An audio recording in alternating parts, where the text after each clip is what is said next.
Lição 5, 5 de maio de 2024. Os inimigos do cristão. Texto áureo. Se vivemos no Espírito, andemos também no Espírito. Não sejamos cobiçosos de vanglórias, irritando-nos uns aos outros, invejando-nos uns aos outros. Gálatas capítulo 5 versículos 25 e 26. Verdade prática. Na jornada da fé há inimigos que tentam nos atrapalhar, o diabo, a carne e o mundo, mas em Cristo somos mais que vencedores. Leitura bíblica em classe. Romanos capítulo 6 versículos do 11 ao 14 e 1 João capítulo 2 versículos do 15 ao 17. Romanos 6. Assim também vós considerai-vos como mortos para o pecado, mas vivos para Deus, em Cristo Jesus, nosso Senhor. Não reine, portanto, o pecado em vosso corpo mortal, para lhe obedecerdes em suas concupiscências, nem tampouco apresenteis os vossos membros ao pecado por instrumentos de iniquidade, mas apresentai-vos a Deus, como vivos dentre mortos, e os vossos membros a Deus, como instrumentos de justiça. Porque o pecado não terá domínio sobre vós, pois não estáis debaixo da lei, mas debaixo da graça. 1 João 2, não ameis o mundo, nem o que no mundo há. Se alguém ama o mundo, o amor do Pai não está nele. Porque tudo o que há no mundo, a concupiscência da carne, a concupiscência dos olhos e a soberba da vida, não é do Pai, mas do mundo.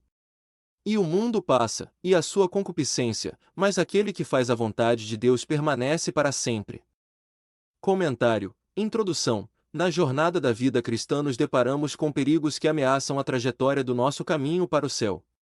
Nela, encontraremos três inimigos que buscam nos atrapalhar: o diabo, a carne e o mundo. O diabo e o mundo estão do lado externo de nossa trajetória, a carne, porém, está do lado de dentro, é a nossa natureza pecaminosa. Por isso, nesta lição, estudaremos esses três inimigos da jornada da vida cristã, palavra-chave, inimigos, e, o primeiro inimigo do cristão, o diabo. O diabo é real. A existência do diabo como pessoa é descrita desde o primeiro livro da Bíblia. No Antigo Testamento, as ações de Satanás são descritas em Gênesis, 1 Crônicas, Jó, Salmos, Isaías, Ezequiel e Zacarias. O Novo Testamento mostra a atuação do diabo por cerca de 25 vezes das 29 passagens dos Evangelhos em que Jesus o menciona. Em seu ministério, Nosso Senhor atesta a realidade de Satanás. A existência do diabo como pessoa é descrita desde o primeiro livro da Bíblia. 2. A descrição de Satanás. As Escrituras Sagradas descrevem Satanás como um ser espiritual que pertencia a uma ordem angelical dos querubins, sendo o mais exaltado deles. Em Judas 9, por ele pertencer a uma ordem elevada, está registrado que o arcanjo Miguel contendeu com Satanás a respeito do corpo de Moisés, mas não ousou pronunciar juízo de maldição contra ele. De fato, Satanás é o chefe dos anjos caídos. Ele possui poder, porém, suas ações estão limitadas, mas é visto como o Deus deste século, o príncipe da potestade do ar. Também podemos afirmar que Satanás é um ser que possui personalidade, ou seja, ele tem inteligência, raiva, desejos e vontade própria. Nosso Senhor considerava Satanás como uma pessoa e, por isso, usou pronomes pessoais para se referir a ele. 3. A identidade do inimigo. Podemos conhecer o inimigo por meio dos nomes que a Bíblia usa para descrevê-lo. Serpente, refere-se à sua sagacidade e astúcia. Satanás, mencionado 52 vezes, adversário ou opositor. Diabo, aparece 35 vezes, acusador, maligno, revela o seu caráter. Dragão vermelho, revela sua ferocidade. Tentador, ação tentadora no campo da mentira e da imoralidade. Enganador, Beelzebu, chefe dos demônios. Belial, pessoa má, sem valor. Esses nomes revelam uma natureza cruel, perversa e destruidora do nosso inimigo. Segunda, o segundo inimigo do cristão, a carne. Conceito bíblico de carne. Há 4 definições para a palavra carne na Bíblia. 1. O tecido muscular do corpo humano e dos animais. 2. O corpo humano inteiro. 3. O ser humano segundo a sua fragilidade e mortalidade. 4. A natureza humana pecaminosa. Dentre muitas perspectivas da palavra carne na Bíblia, a expressão concupiscência da carne tem grande relevância.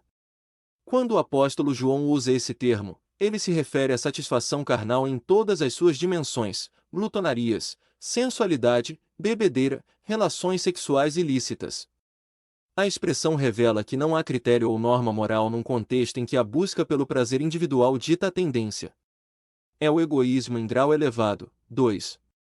A carne no Novo Testamento. Na perspectiva do Novo Testamento, o termo grego sarx, isto é, carne, é uma referência direta à totalidade da natureza humana pecaminosa, à parte de Deus, degradada, sem a presença do Espírito Santo. Em suas cartas, o apóstolo Paulo evidencia o que uma natureza dominada pela carne pode produzir. A carne opõe-se a Deus e aos seus propósitos, pois ela tenciona caminhar de modo independente do Altíssimo, seu desejo e vontade estão fora dos planos divinos, ela faz com que o ser humano haja como se fosse o próprio Deus. 3. A perspectiva doutrinária da palavra carne. Doutrinariamente, a carne é a natureza humana depois da queda de Adão. Como vimos, a expressão carne pode ser usada para se referir ao corpo humano, mas também à natureza pecaminosa.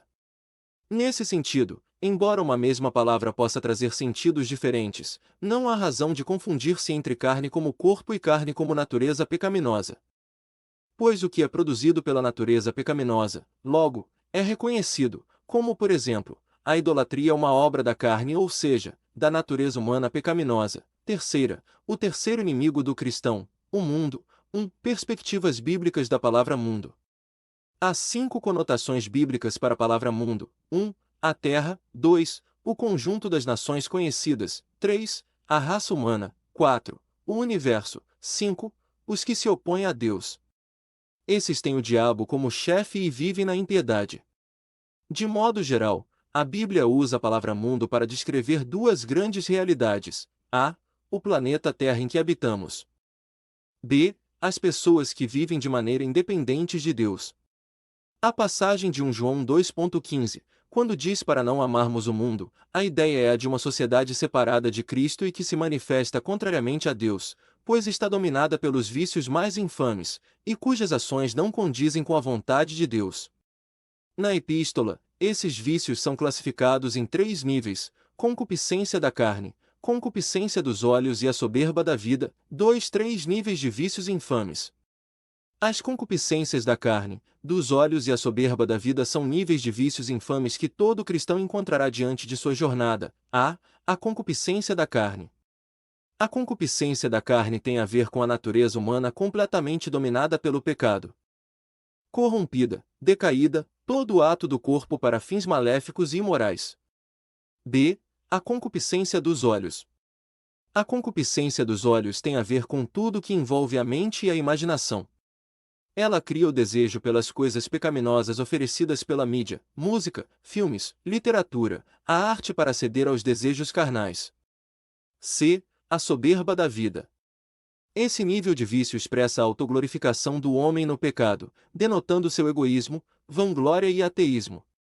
É o homem da atualidade desprezando o Criador em oposição deliberada. 3. Vencendo o mundo. Há um sistema carnal que age sob o controle do maligno, que busca nos remover do caminho que leva ao céu por meio de ideologias anticristãs. Estilos de vidas que não glorificam a Deus e formas contrárias aos valores do Evangelho. Para vencer essas investidas é preciso ter uma vida cheia do Espírito. É preciso também viver plenamente em Cristo Jesus, fazendo a vontade de Deus. Sendo assim, precisamos nos sujeitar a Ele, resistir ao diabo, pois temos a sublime promessa: ele fugirá de vós. Conclusão: o apóstolo Pedro nos adverte a respeito do plano do inimigo em nos tragar com o objetivo de destruir a obra realizada por Cristo em nossas vidas. Ele quer enfraquecer a nossa caminhada rumo aos céus. A ação diabólica é feita mediante os ataques do inimigo. Então, para não ceder aos seus ardis, precisamos viver constantemente sob a presença do Espírito Santo, preparados e fortalecidos em Deus, revisando o conteúdo. 1. O que o Senhor Jesus atestou em seu ministério? Em seu ministério, nosso Senhor atesta a realidade de Satanás. 2. Cite ao menos 3 nomes em que podemos conhecer o inimigo na Bíblia: serpente, adversário e maligno. 3. O que a expressão concupiscência da carne revela? A expressão revela que não há critério ou norma moral num contexto em que a busca pelo prazer individual dita a tendência. É o egoísmo em grau elevado. 4. Qual a perspectiva do Novo Testamento em relação à palavra grega sarx?